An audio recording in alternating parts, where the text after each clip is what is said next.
Assalamualaikum warahmatullahi wabarakatuh.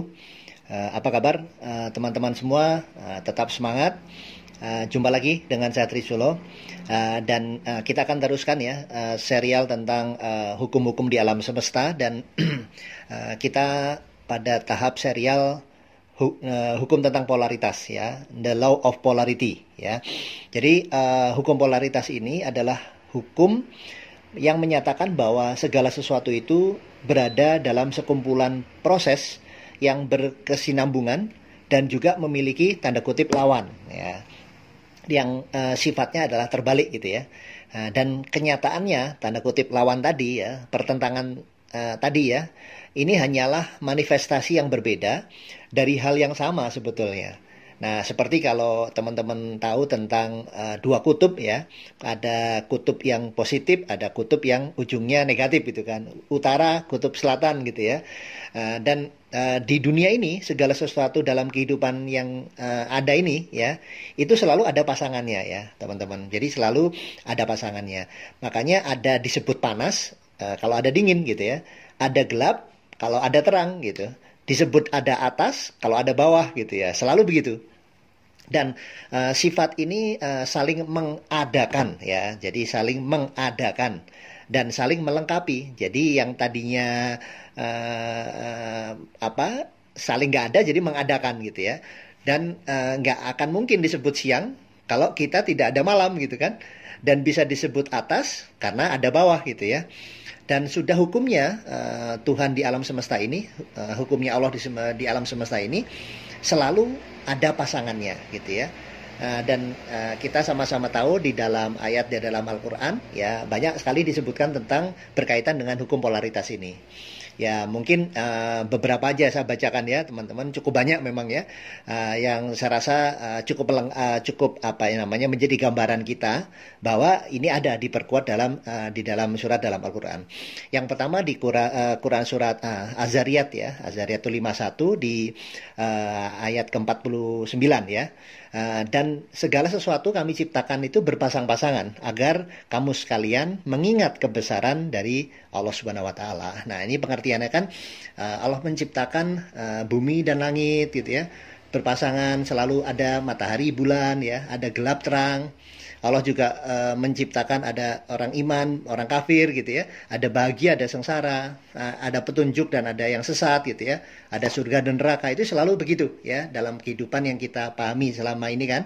Ya, dan jadi intinya adalah penciptaan tersebut supaya manusia itu mengambil pelajaran kan, di ayat disebutkan supaya mengingat gitu ya. Jadi artinya mengambil pelajaran bahwa menunjukkan kebesaran dari Allah gitu ya, Allah Subhanahu wa taala, karena dan juga menunjukkan juga keesaan dari Allah gitu. Karena Allah itu tidak butuh pasangan, Tuhan itu tidak butuh pasangan ya.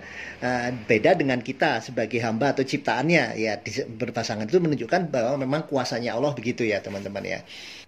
Nah, setelah Quran surat Az-Zariyat ada juga Quran surat dari Ar-Rod ya. Ar-Rod itu 13 di ayat ketiga. Dan padanya dia menjadikan buah-buahan berpasang-pasangan. Dan kemudian Quran surat berikutnya yang ketiga, An-Najm 53 ya, di ayat 45. Dan sesungguhnya dialah yang menciptakan pasangan laki-laki dan perempuan. Nah, kemudian juga ada yang keempat, Quran surat Yasin. Ya, Yasin 36 yang kebetulan ayatnya juga 36 ya. Maha suci Allah yang telah menciptakan semua berpasang-pasangan, baik apa yang ditumbuhkan oleh bumi dan dari mereka sendiri, maupun dari apa-apa yang tidak mereka ketahui. Nah, ini juga pendukung dari ayat-ayat Al-Quran, pendukung dari ayat-ayat Al-Quran berkaitan dengan hukum polaritas. Jadi di dalam literatur lain ya, tadi dari ayat-ayat di Al-Quran, literatur lain yang seperti ada dalam mungkin teman-teman yang Chinese tahu ya, ada dalam yin yang elemen ya, mungkin nanti akan bisa ditampilkan juga nanti di layar ya, silakan teman-teman bisa lihat konsep yin yang ya. Ada buruk, ada baik kan, dan adanya buruk apabila ada baik gitu. Nah, itulah makna kehidupan gitu ya. Jadi hidup ini ada kalau ada sisi positif dan ada sisi negatif gitu ya. Jadi nggak bisa salah satu aja gitu. Nah, masalahnya kita ini kan sering melawan hukum ini nih, rata-rata sifat dasar manusia. Kita hanya mau milih salah satunya aja gitu ya. Misalnya contoh ya, kalau apa namanya, kita disuruh milih nih teman-teman ya, mau nasib baik atau nasib jelek gitu ya. Pasti di antara kita semuanya mau yang nasibnya baik gitu, nggak mau jeleknya gitu ya. Karena padahal sebetulnya ada nasib baik kan, maka juga akan pasti ada nasib jelek gitu kan. Jadi justru dengan kita hanya memilih nasib baik saja, jadi nggak mau yang jeleknya gitu ya. Justru masalahnya itu dengan memilih tadi ya, itu sama saja Anda sudah menderita karena Anda melawan hukum polaritas ya. Karena dengan memilih berarti Anda akan membuat yin melawan yang gitu kan. Nah, kalau di filosofinya yin yang elemen ya. Jadi terang melawan gelap gitu. Jadi asumsinya begitu, panas melawan dingin gitu kan. Laki-laki melawan perempuan atau kebalikannya gitu ya. Dan ketika memilih itulah momen penderitaan kita datang nih teman-teman. Kalau kita berada pada kesadaran yang lebih tinggi gitu ya, dengan kesadaran murni yang lebih tinggi, maka Anda akan mendapatkan pemahaman ya bahwa yin itu bukan lawan dari yang ya, tapi mereka adalah pelengkapnya gitu ya. Jadi yin yang itu bukan pilihan tapi adalah kombinasi pelengkap, itu saling melengkapi satu dengan yang lain gitu ya. Nah, jadi siang nggak akan ada kalau malam nggak ada kan gitu ya. Positif nggak akan ada kalau negatif nggak ada. Kalau kita melihat kehidupan ini dari keseluruhan, maka baik itu pelengkap dari yang jelek, ya jadi tanpa kejelekan maka kebaikan tidak mungkin ada gitu ya. Misalnya nih teman-teman, kita hanya suka memilih siang ya, memilih siang aja, maka kita akan menderita pada saat malam nih gitu ya. Kita hanya pilih misalnya mau kaya saja ya, mau yang enak-enak, yang kaya gitu ya, uang banyak gitu ya. Di saat kita miskin atau kekurangan, maka kita akan menderita bahkan nggak mau bersyukur gitu, karena kita hanya milih salah satunya. Tetapi kalau kita menerima ya secara utuh bahwa itu adalah sebuah paket gitu ya, sebuah kombinasi atau paket, kita akan menikmati di saat matahari pagi dan kita juga akan menikmati bintang di malam hari gitu kan. Kalau kita melihat sukses dan gagal adalah paket, maka di saat gagal rekan-rekan akan tahu bahwa bagian ini adalah paket untuk menjadi sukses gitu kan. Jadi saat ada hujan ya kita nikmati, saat panas juga kita nikmati gitu ya. Buat yang jomblo nih, di saat jomblo ya dinikmati, yang sudah menikah juga menikmati gitu kan. Nah, ini hal yang mungkin penting ya. Nah, seperti dalam perspektif Islam dalam hal masalah bab puasa ya kan. Bab puasa itu kan perintahnya Allah nih ya. Jadi umumnya namanya perintah itu kan perintah untuk melakukan gitu ya. Tetapi dalam bab puasa ini diperintah untuk tidak melakukan kan begitu ya. Contohnya misalnya pertama kan kita dilarang makan minum ya kan, berhubungan suami istri gitu kan, dilarang berbuat maksiat ya, ngomong-ngomong kotor untuk menjaga pahalanya jangan berkurangan gitu ya. Nah, namanya perintah kan biasanya sifatnya kan positif ya kan. Tapi ini perintah tidak untuk melakukan ya, berarti kan sifatnya negatif ya kan, negatif dalam arti positif negatif ya. Jadi puasa itu ada positif dan juga ada negatif, combine jadi satu gitu ya. Jadi saling melengkapi gitu ya. Nah, kemudian juga kan puasa itu kan berkorban untuk memperoleh ya. Namanya memperoleh itu kan biasanya kan kita mengorbankan, artinya kita kehilangan. Artinya kehilangan ini kan negatif nih ya, negatif gitu ya. Biasanya kan kalau kita mengorbankan waktu, tenaga, ya dan lain-lain gitu ya. Nah, kita dalam puasa ini kita mengorbankan, dan dalam hal ini mengorbankan itu untuk memperoleh dalam hal lain. Berarti kan positif gitu kan.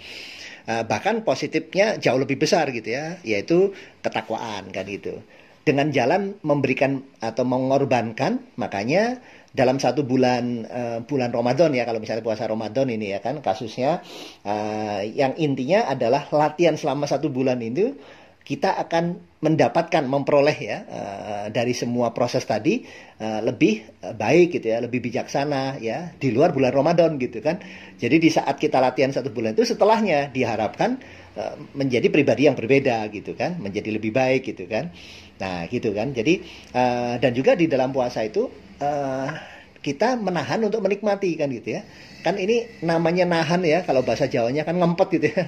Untuk tidak makan, tidak minum, untuk sebetulnya adalah untuk bisa lebih menikmati. Itu kombinasinya gitu. Nah, kembali kan niatnya apa nih gitu. Kalau niatnya benar dengan punya kesadaran tinggi yang besar, maka sebetulnya kita paham itu adalah bagian untuk kita lebih menikmati gitu ya. Menahan sesuatu itu kan, makan dan minum itu sudah dari mulai sebelum subuh sampai maghrib itu kan luar biasa gitu. Nah, untuk apa? Untuk mendapatkan kenikmatan gitu kan. Artinya di sini disebutkan juga di dalam hadis qudsi ya, bagi yang berpuasa itu kan ada dua kebahagiaan yang didapat, yaitu kebahagiaan di saat kenikmatan, kebahagiaan di saat kita berbuka, dan yang kedua adalah di saat bertemu dengan Robnya Allah, atau Allah Subhanahu Wa Taala. Nah, ini juga kan sama nih ya, berlaku juga buat yang jomblo gitu ya. Diperintahkan untuk menahan dulu hawa nafsunya gitu sebelum menikah kan. Nah, untuk menikmati saat menikah gitu kan. Ya, kalau nggak bisa puasa kan gitu ya.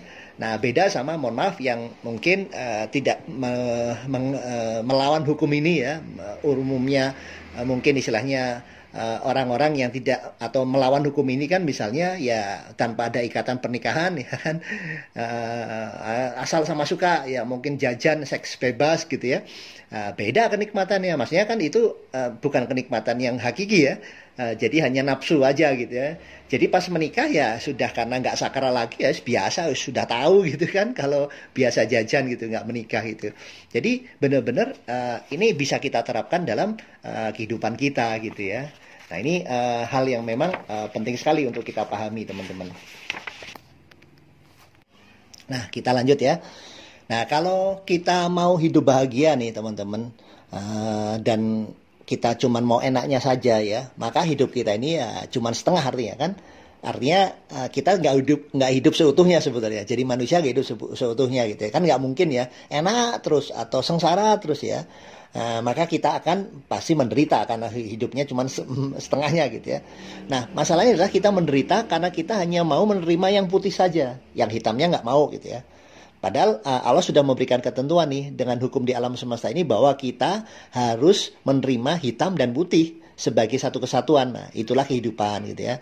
So, dalam kamu mengalami kesedihan misalnya ya, saat ini maka kebahagiaan itu akan antri gitu kan.